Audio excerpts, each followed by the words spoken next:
Hello ka-DIY. So for this video ka-DIY, binuksan natin yung power inverter natin, yung ginagamit natin sa solar. So ito po yun ka-DIY, ano? Bali nasira po yung dalawang power MOSFET nya. So tinanggal na natin. Ayan, tinanggal na natin yung dalawang power MOSFET kasi shorted.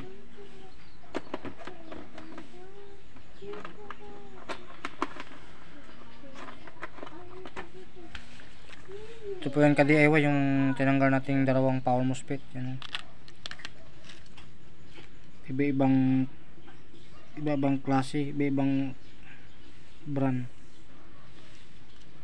Ito po ay 400 volts, 40 amperes. Shorted na yung dalawa. Kaya palitan natin. Kung maganda sana, palitan na 4, pero dalawa lang kasi medyo may kamahalan yung mga MOSFET. Itong MOSFET na to, mga 200 yung isa, kaya mahal. So tayo na lang yung gagawa nito, kaya naman natin. Saka na tester naman natin na shorted talaga to, kaya bigla na lang tumigil yung power inverter natin, yun. Bigla na lang tumigil. Saka napunji yung fuse natin, yun, na tatlong 40 amperes. So ang gagawin na lang natin dito ay magja-jumper na lang tayo ng wire kasi wala tayong fuse. Make sure yung jumper natin wire yung manipis lang, para pag may nasirang mga MOSFET dito, puputok na lang yung mga fuse, puputol na lang. So ito po ay power inverter na 1600 watts, pero yung continuous power nya 800 lang.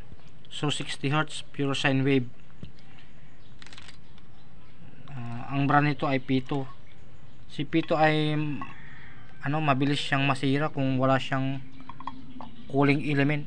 So pag naayos na lang natin to, i-upgrade natin yung mga cooling element ng mga MOSFET para fresh na fresh yung mga pyesa natin.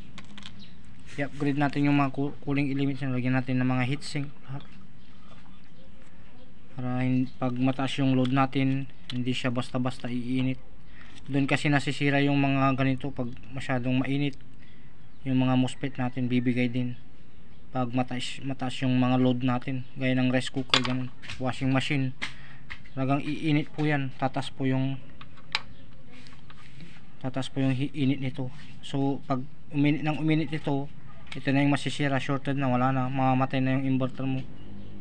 So hanggang dito na lang video natin, mga ka-DIY. So like, follow and share na lang po para marami pong pupuntahan yung video natin.